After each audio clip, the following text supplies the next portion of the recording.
Good morning, everyone. Welcome to the SUNY Erie Aquatic Center.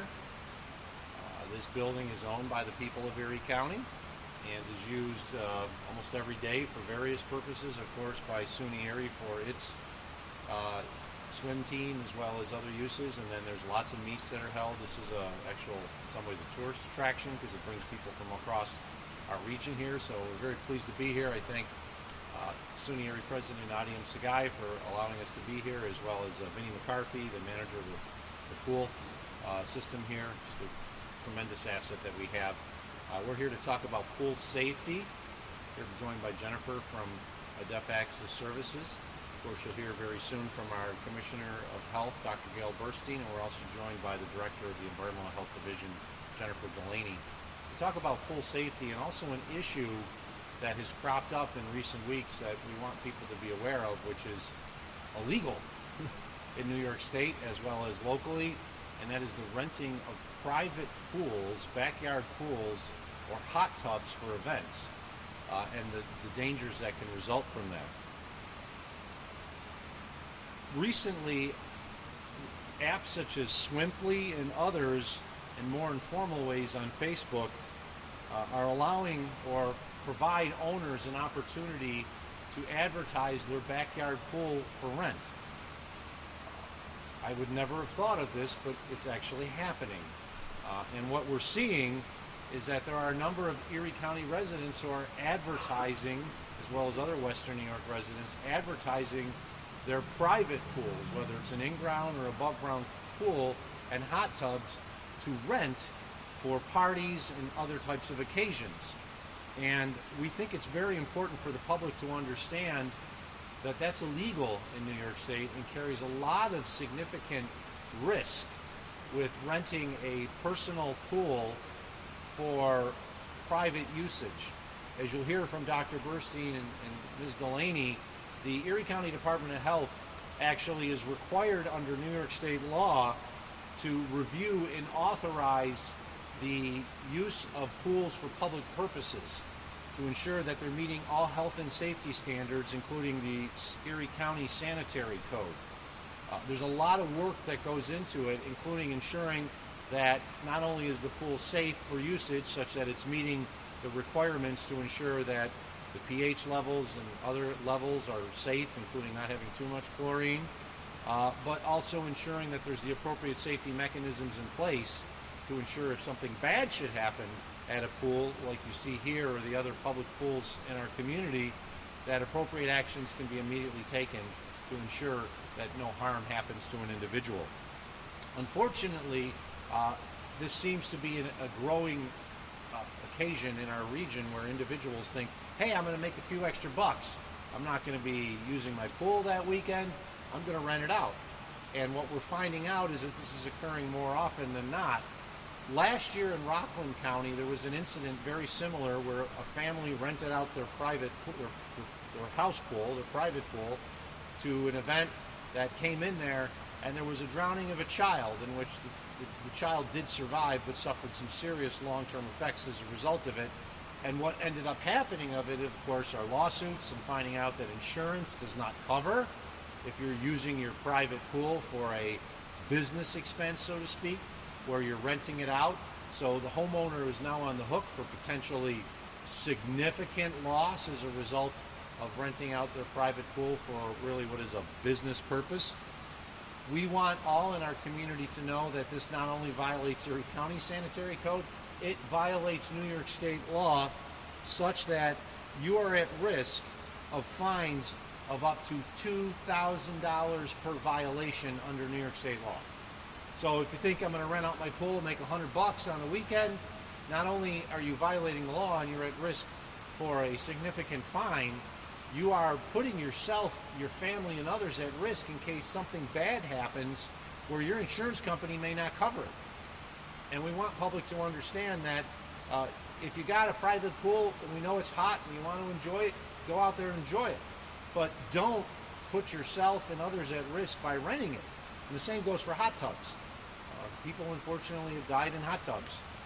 And it's important that people understand that you're putting yourself, your family at risk financially if you rent out a pool, a hot tub, thinking I'm going to make a few extra bucks on the weekend, and something bad happens, where there's a drowning, there's an incident, it's important that the public understand that just because it's on the internet and says you can rent out your private pool doesn't make it legal. And we want the public to understand before any bad incident happens here in Erie County that this is an ongoing issue, and we don't want to see our local residents be put in a bad situation because of a drowning. Now, as you'll hear from Dr. Burstein, when it comes to young children, the number one cause of death among young children is drowning. And if you rent out a pool to who knows who, and they have young children, you don't have a lifeguard, you don't have somebody who's qualified to handle a difficult situation, you could have the worst case scenario happen in your house, at your house. And we don't want to see that at all with regards to the people in our community. So with that, I'm going to turn it over to Dr. Burstein to talk a little bit more about the procedures that we have in place when we're reviewing public pools to ensure that they are safe for the use by the public, but also what could happen in the worst case situation that we don't want to see happen locally. Dr. Burstein? Thank you. So I'm Gail Burstein, your Erie County Health Commissioner. I'm also a pediatrician and a mother, and I'm going to talk to you about pool safety. So, we've had some really hot days this summer, and swimming for recreation and relaxation is a great way to cool off and get some exercise. And actually, I personally swim almost every single day. But swimming also poses risks for injury, waterborne illnesses, and drowning, especially when there are children or people with mobility issues spending time in and around swimming pools, hot tubs, and bodies of water. So improperly treated and disinfected pools can lead to disease transmission and chemical reactions. If no restroom is available for use by swimmers and guests when, say, people are renting, there are concerns for human waste can be left in and around pool areas, which is pretty gross. And pools and decks that have construction or engineering deficiencies can cause injuries. So imagine a pool deck collapsing under the weight of too many guests, or a slip and fall hazard that causes a concussion or traumatic brain injury. And our permitting process includes lifeguards and chlorine and chemical requirements, signage and safety plans, all designed to protect swimmers. And this is for public accessing pools. So our County Department of Health is if you have any questions, is at 716-961-6800. We've also communicated to local, we also are talking about what the American Academy of Pediatrics also offers for precautions against injury and drowning. So number one, assign a water watcher. So a watcher is watching all children swimming in and playing in or near a swimming pool, not just in the pool, but near the swimming pool. And even if they know how to swim, and even if there's a lifeguard on board. So this person should be 100% focused on supervising swimmers, should not be under the influence of cannabis or other drugs or alcohol, and should put down his or her cell phone while they're on duty. So number two, life jackets. Putting your child in a properly fitted U.S. Coast Guard approved life jacket when around or near the water, such as when visiting a home with a pool, is really important. Water wings can fall off, especially when jumping in the pool. They don't cut it. Swim lessons, number three. The AEP recommends swim lessons as a layer of protection against drowning that can begin for many children, sometimes as young as the age of 1 if they're ready. You should talk to your pediatrician about swimming lesson readiness. Parents can also take swimming lessons so they know how to protect their kids. Number four, CPR training. Parents, caregivers, and pool owners should know CPR and how to get emergency help. Keep equipment approved by the U.S. Coast Guard, such as life preservers and life jackets at the pool side. You can see erie.gov/CPR for more information. And check the water first. If a child is missing, look for them in the pool or the spa first. This is especially important if your child is prone to watering. So for the average property owner, the safety and liability risks are not worth the benefits of renting your pool out to strangers. There are safe public pool options, spray parks, beaches, and other places to swim and enjoy the cool water. So our website at erie.gov/staycool has a partial list of places that the county to keep cool in hot weather. And it's searchable by location, and we recommend calling ahead for hours and availability. So we've also, just about the pool rental, We've also communicated to local code enforcement officers that the current regulations around public swimming pools and our environmental health division is available for any questions. So as a reminder to anyone who has a swimming pool or hot tub, you have to be aware and focused on reducing the risks of injury and illness and drowning. So to prevent waterborne illness and chemical exposures, pool owners should keep equipment like pumps in good working order and test pool chlorine content regularly. And do a visual inspection of the pool and inside and out, and remove any tripping hazards. So when you and your family and friends use a pool, be vigilant about supervising swimmers. As the county executive said, drownings are preventable and they can happen in just seconds, and they're the leading cause of death for children aged 1 to 4 years old, and the second leading cause of death of unintentional injury for death for children 5 to 14 years old. And drowning can happen in seconds and is often silent. It can happen to anyone, anytime they access the water. And many childhood drownings can happen in home swimming pools. And for every child under the age of 18 who dies from drowning, another 7 receive emergency department care for non-fatal drownings. Nearly 40% of drownings treating an emergency department require a hospital stay or transfer for further care. This is 4 times higher than the number of other unintentional injuries that require follow-up care. So swimmers or divers who survive a drowning or head injury, they can have permanent neurologic and physical disability, and they're all preventable. So some other great resources that we have, our Office of Health Equity has some great information on, it's called on our website, Let's Get Ready for Summer Heat. It's a newsletter, and we should have copies with us here. The Centers for Disease Control and Prevention has good safety tips on healthy swimming. And of course, the American Academy of Pediatrics, their healthychildren.org, has great information to prevent drowning. So with that, I know, Jennifer, do you want to mention anything? Okay, thank you. Thank you, Dr. B. I get child fatality reports of all accidental or other deaths in Erie County, and I have to admit, every year I've gotten at least one that has a drowning. And these are terrible situations. It can happen anywhere. It can happen outside in a pond. It can happen in the greatest and nicest in-ground pool that's put in the backyard of a very wealthy family, because it's happened. I've seen it. And unfortunately, we had one little child die during the blizzard last year at a hotel. When the parents who lost power moved to the hotel, they took their kids there, they went swimming, and unfortunately one small child died from a drowning. And we don't want to see that with any situation at all, of course, and we want the general public to understand it's illegal to rent your backyard pool, whether it's above ground, underground, in-ground I should say, or just a hot tub. It's illegal, and not only are you subject to a fine, but the worst case situation could happen, in which it would be a terrible situation to deal with in the future, and we want people to understand that just because it's on an app doesn't make it illegal. With that, I'll open up to any questions. Are you aware of any drownings involving young children so far this season in Erie County, or any close calls either involving one of these apps in private pools or anywhere else? That would be a great question for the emergency departments. So again, we just unfortunately only see the child fatality reports, and we don't see the emergency department visits. I will note that once we learned about this issue with the apps, we did a quick search and we found out about the problem that happened in Rockland County last year with the drowning of the child. So I'm not aware of any right now in Erie County, so I'll say it didn't happen. Just not aware of it, and one of the reasons we're holding this press conference is to get notice out to the public so we avoid that situation from happening. Are these apps used predominantly for renting out your pool? The one is the Swimply. Yeah, it's rental pools. It's not like you're renting out a house. And there are on Facebook and the Facebook local marketplace, people are advertising, hey, if you want to rent a pool, you can rent mine.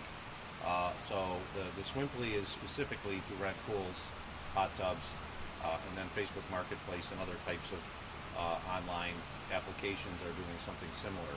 And it might be legal elsewhere in the United States, but it's not legal in New York State. far as the number of people that this would apply to with Swiftly specifically, from looking at the app previously, there's only like 6 locations registered in Western New York, one of which is in Erie County. Is that this big of an issue, or are you Well, thinking that it could? that means there's 6 individuals that are violating the law. That we want people to know. They probably don't even realize it.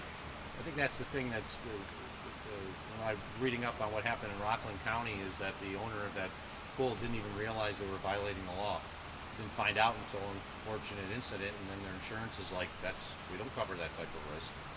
And we want the public to understand that there may be 6 right now. That changes. It's not. We tried to contact and get in touch with the individuals. Not with all success. It sounds like you have to try to actually rent it to find out more about the actual location. So we're just trying to get this information out to the public so that they understand. We know that it's been hot, real hot for our region, and it's going to get hotter now that we're coming into the dog days of summer. And people are going to be thinking, I really want to go swimming. I don't want to go to the public pool. Hey, maybe I could go rent some neighbor's pool. And we just want people to understand, don't even attempt to do that, and if you own a pool, don't put it out there for rent. With the way the system's set up currently, you mentioned all the requirements for public pools. I mean, is there the same level for a private pool in the backyard to a pool that you have an entire neighborhood going to? Is that kind of treated equally in that sense? Well, we don't go and actually review private pools. We're not obligated to do that. Public pools we are. I'll ask Jennifer just to talk a little bit more about what is required by our department when we're actually going out there and reviewing and testing pools. So Jennifer Delaney. Thank you. So yes, for public pools and private pools, the construction standards aren't necessarily the same. When it comes to private pools, most manufacturers aren't as concerned about flow rates and entrapment hazards and things like having enough deck all the way around to ensure emergency services can access all points on the pool. There's certain things too with outdoor pools, how fast chlorine dissipates and how slowly it dissipates. Filters need to be changed regularly. A lot of that isn't built into the standard residential backyard pool because it's limited use to just your family and friends. So it's a different level needed there. Whereas with public pools, it's much more stringent. We are concerned about flow rates and depths. And, if you have a diving board or a slide, is your pool deep enough for that? Or is there potential that a taller person or even a child may actually get to the bottom and hit their head? There's other concerns there. There's signage requirements. We do have lifeguarding requirements for the larger pools. And some of the smaller pools that are not at homeowners associations and things like that.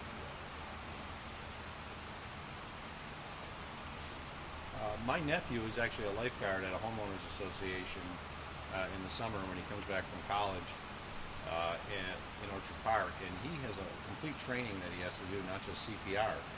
And he tells me the stories about what goes on, and most of the time it's really good, but sometimes he's got to be like, hey, I got to deal with an issue.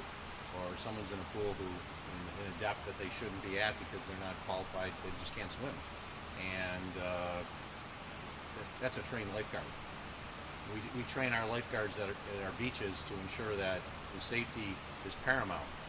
When the lifeguard's in the chair, their responsibility is to scan everything and ensure that there's no issues. And they've had every year, lifeguards have to go out to rescue individuals. You're doing a private pool, there's no lifeguards. There's probably no safety mechanism. There's probably no safety ring. And that's why we just want public to understand that it sounds like a great idea. I never would have thought people would be renting their houses.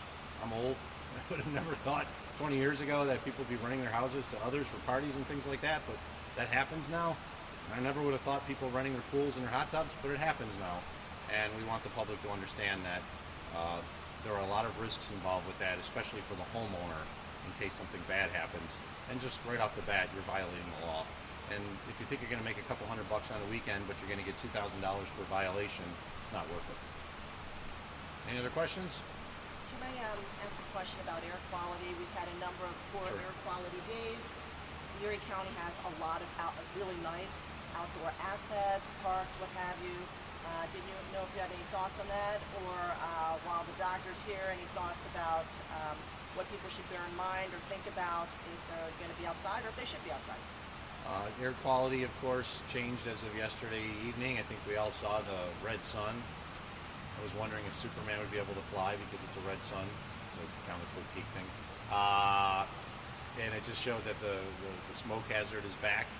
As of this morning, we were in the unhealthy category, which means for people with heart and lung conditions, as well as young children, teens, and older adults, they should avoid strenuous exercise or strenuous work outside.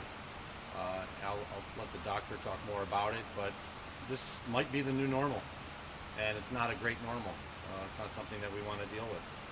I have to admit, I left my back door, upper deck door open last night, as I often do in the summer, just to let the cool air in. And I woke up this morning and I was kind of like, oh, that was probably not a good idea, because now the air in my house has that little smoke tinge to it. My eyes were itchy. That wasn't a smart thing to do. And I'm just reminding people that this is probably the new normal. So, doctor? Thank you. Yeah, as in unhealthy air quality conditions, I mean, there are people that are more vulnerable to the effects of poor air quality. So as the county executive mentioned, children, older adults, people with, anybody of any age with any type of chronic heart or lung conditions. We have a lot of people here that have cardiovascular disease, a lot of people have asthma, COPD, so they're very vulnerable. Also, pregnant people are very vulnerable, and also, and any of us can succumb to symptoms of poor air quality.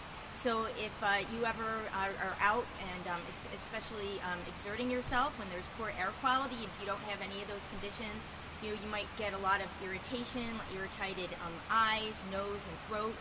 You might develop a cough, like phlegm. Some people even develop some tight chestness and difficulty breathing. And then people with these conditions, they go outside and they think, oh, I'm going to be fine, nothing bad's going to happen. The bad effects can happen like that. So in these times of poor air quality, I mean, it's best to limit your outdoor activities, especially you're one of these vulnerable populations. And then also, if you do go outside, make sure that you try to refrain from strenuous activity and limit the amount of time.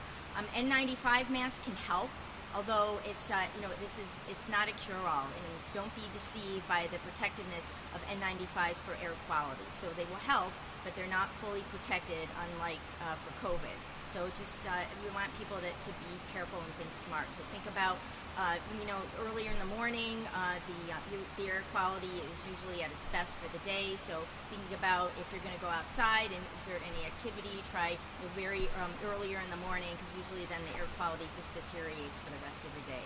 But if you have any questions, any concerns, call your healthcare provider. We have good information on our county website. CDC has good information. Air.gov has great information, and can keep up to date with our own air quality. So it's something that we unfortunately have to pay attention to, and I'm afraid it's the new normal, at least for this year. Okay, if there's no further questions, I hope everyone has a great day. Thank you for joining us, and once again, thank you to the team from SUNY Erie, Lee McCarthy, and others for opening up the pool, which I guess there's a big meet coming up later this weekend, as there's always big meets here. Thank you for opening up this pool, which has much higher levels of standards than your backyard pool. Take care, everyone.